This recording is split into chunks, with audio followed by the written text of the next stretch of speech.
Hi, this is Jake. This is Politics by Jake, and today I promised you in a previous video that I would talk about the situation with the debt ceiling, and I told you that there was more to it, but that the other video was going too long. I didn't have time in the other video, but that I would try to get another video up and talk about it more. And what it actually turns out it is that there is more to it, maybe that can be done in one video. So I've really opened up a can of worms here, but it's a good can of worms actually. You can catch fish with it. But if I'm going to open the can of worms, we're all going to eat it. But I'm joking, of course. This is really very interesting stuff, and it's really important for people to understand. So with that said, let's go. And I might add that at the moment this video is being created and you are watching, the crisis is all but past for the time being. But in the aftermath, it is really important for my viewers to understand, as much as I can describe it, what is behind it, so that when they see it or something like it happen again, they will know what it is, and they will be better educated and able to act responsibly as citizens in dealing with it. That is a lot of what PB&J is all about. First of all, it's important to understand the whole situation with the debt ceiling and what the adversary or the opposition, which could also be called the reactionary and fascist right, which is the corrupt, controlled corporate media, calls Republicans and conservatives, which, honestly, I've said this before, nothing could be further from the truth. As I talk about in other videos, these people are, in the main, by and large, not conservatives, because it's patently ridiculous to not invoke, especially for a conservative, the 14th Amendment, Section 4, which states that the public debt legally contracted shall not be questioned. And yet, even though this language is plain beyond disputing, and we'll talk about this more, you have people like Janet Yellen, who admittedly is a banker, and they think in strange ways, to say the least, saying things like that she wishes that the 14th Amendment didn't exist. Why do you think she would say such a thing? This is a stunning statement, considering the time that the 14th Amendment came out of, and it is an amendment, along with the other amendments of those days, that was paid for in the blood of hundreds of thousands of Union soldiers. And it is consecrated, therefore, to purposely avoid it, to purposely not invoke it, to say that you wish that it didn't even exist. It's kind of an outrage. And Yellen is a banker, like I said. Where do you think she got this? How do you think that she developed such an obtuse and anti-constitutional opinion? She is, after all, the Secretary of the Treasury. Why would she say such a thing? And who else may she have heard say it before? And are these people bankers also?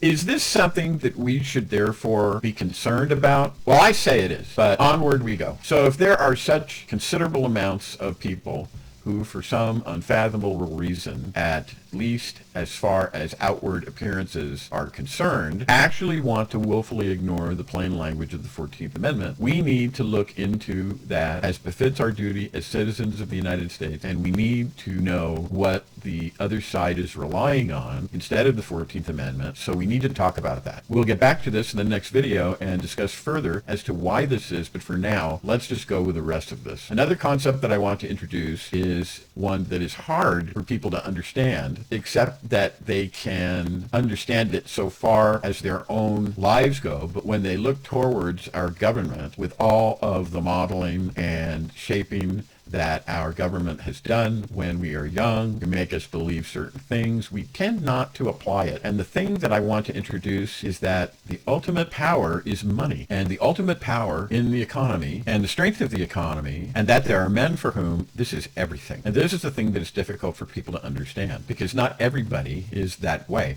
In fact, I would say that most people are not that way, but there are many who are, and this goes along with the continuing idea that I talk of about secret combinations and how the money power is behind this. So please, if you do not think this way, number one, make room in your mind to consider it. And if you do think this way, number two, apply it to the things I am about to say. Moving on.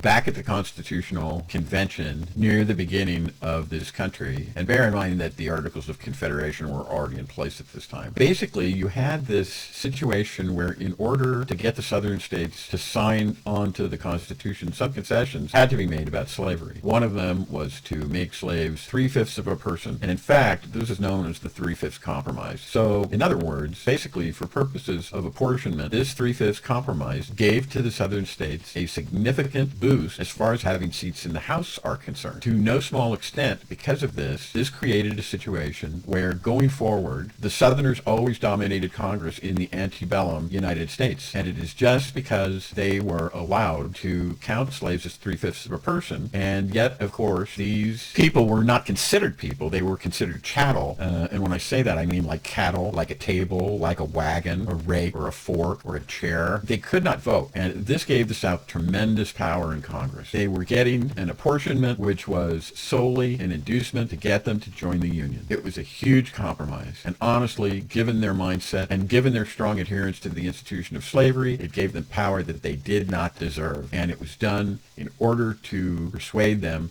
to come into the Union, because there was just no other way to get it done at that particular time. So because of this, the South had dominated the United States, as I say, dominated the United States government with a few exceptions ever since George Washington right up to the time of the Civil War. And just in case my listeners out there have never thought of this, let me tell you that in no uncertain terms, the Civil War, the war between the states, the war of the North against the South, was a second American Revolution. It was the second American Revolution, and it was always going to have to occur because of the compromises that were necessary to make in order to create the Union in the first place. Now, the South lost the Civil War, as we know, and you saw in those days, and I might say you see now, people who are called unreconstructed. Why are they called unreconstructed? Why are they called that? Why is that term used? I think the reason for this has been sublimated away from what really it is. I think the real reason has been obscured. I think it has been attributed to slavery, which certainly is an obnoxious practice, certainly is a reason, and it has been attributed to other like things, but I honestly think that the real reason is something that is not considered, and it is because they did not learn the lessons of the Civil War. One of the key ones of which was that you don't wage violent war against the Union. But the only lesson they learned is that while you can't do that using weapons in an armed conflict, there is another lesson that they did learn as well, and it's probably the only one that they learned. And these unreconstructed. So the idea arose among the rich Southerners that they could, when the apportionment actually increased after the Civil War, they could combine with the Northern Democrats, who were called Copperheads. There was a certain kind of a Democrat called a Copperhead, in order to get legislation passed in Congress that they wanted. And this created even more of a chance that there had been before the Civil War, that they could control the politics of the United States by means of this aforementioned alliance. This was facilitated by the fact that now the African Americans who had been slaves and were only 3/5 of a person were now a whole person, and that this increased the apportionment in the House, and also by the ways and means, as if new free people could be persuaded to vote in a certain way. This could be a great harbinger for the South of continued power in the entire Union. It was that way then, and it is this way now, and this is an example of how you have to pay attention to history. And when I wrote the book Secret Combinations, a primer, one of the things that I discovered is that it's always the same game, and the same things keep coming back to future generations. And that's why you have to know history, because if you don't know history, when these old situations return, which they inevitably will, because that's what I said, people are always the same, and the game is always the same. When they do, you will not know what they are. You may well not even know that these issues had already been resolved, and you will have to go through the same problems with them again. So these themes, they get a second chance, which they should not have. Antebellum Civil War issues are a dead letter. They should not be allowed to rise, and yet they are, and they are rising because people don't realize and don't recognize them as antebellum Civil War issues. And so once again, they have gained popular and political traction, and so we are in this vicious circle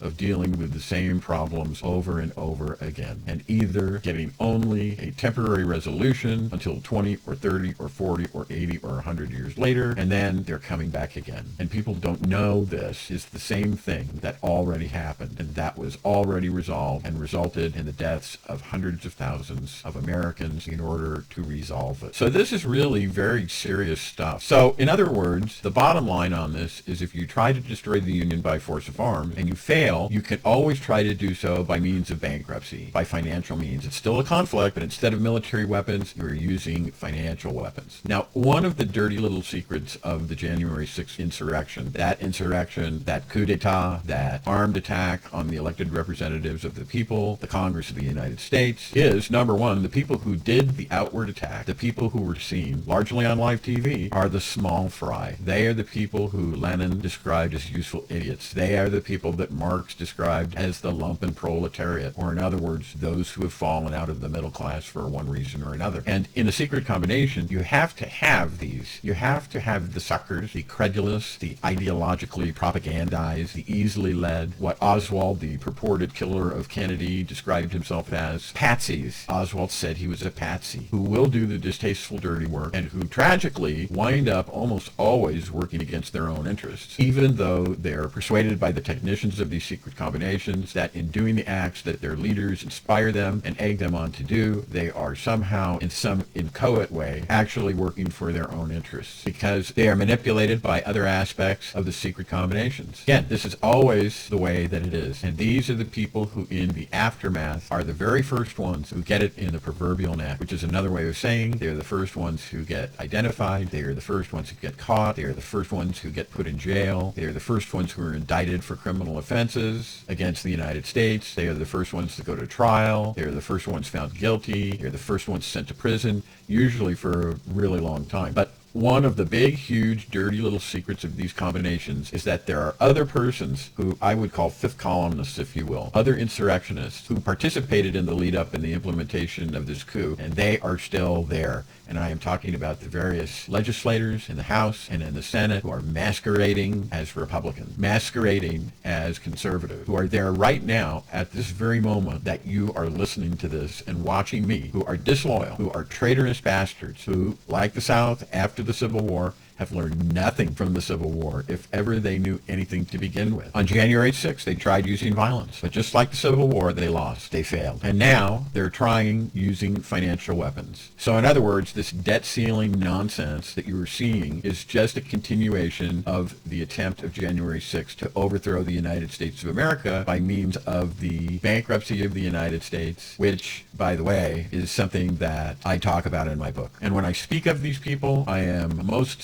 certainly also talking about Donald Trump. I am talking about people in his administration, like Bill Barr, like Stephen Miller, like Steve Bannon, and others. And the notable thing, but sadly, the typical thing about this is that really nothing has happened to any of those people. And this is the way secret combinations work. Somebody has to take the fall. And this particular arm or aspect of the secret combination is the one that gets the focus. And the idea is that hopefully after these people are caught, they're tried, they're sentenced, the public animus against the original coup and insurrection will have dissipated and faded away in the crush of the cares of the world, and a sense of justice, or I should say, and a sense that justice has been done, will be instilled in the minds of the public. And these legislators, these instigators, these ideologues, these leaders and technicians who are hiding even at this very moment in our government, in our state, and in our federal agencies will be unscathed, and they will be able to try again. Wild words, perhaps, that this is the situation as I see it. And this is a continuation of the point of view that is behind the antagonism of the Old South and the Neo-Confederacy of today. Okay, as I feared, we have gone too long on this one particular video, and I think what I'm going to do is I'm going to break this down into yet another video.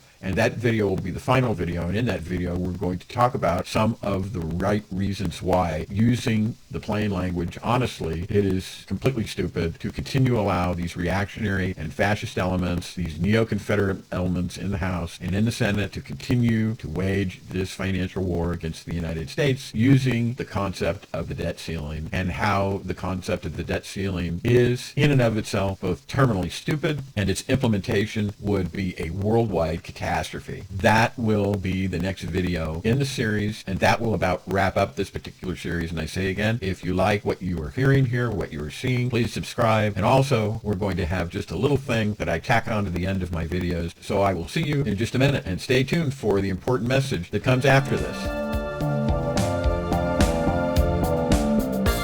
Hi everybody, it's Jake with Politics by Jake, and I wanted to thank you for watching the video and ask you that if you like what you see, you like what you're hearing on this, ask you to please subscribe and also support me. And one of the ways that you can do that is by going to the URL that I put right below here on the screen, www.jakelaw.me. Now, I'm a business advisor with 30 years experience in law, business, and real estate, and I have great products and services for people who either own a business, and that's any business, by the way, not just a real estate business, who want to start a business, once again, that's any business, and or who want to grow wealth, which one of the very best ways to do that remains real estate, and who want their business, their property, and their wealth protected in the absolute positive best way possible, using secrets that only millionaires and billionaires know how to use. So I hope to see you over there at www.jakelaw.me, where you can sign up for a free 15-minute consultation real soon. And thanks once again for watching my videos.